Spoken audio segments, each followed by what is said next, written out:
Guys, ayan, mag-unboxing tayo sa binili ko na color lip matte. Ito siya. Ayan. Yan ang tatak niya.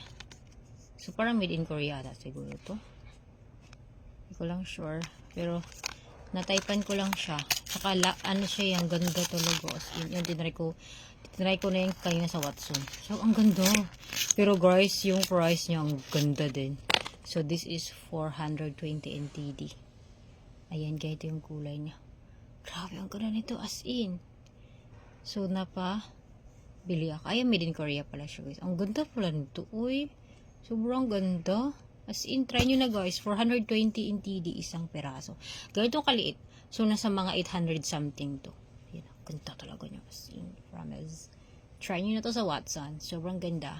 Mga 800 sa peso, mga ganun. Ang price. Makabunga ang presyo. Pero cute naman siya, maganda.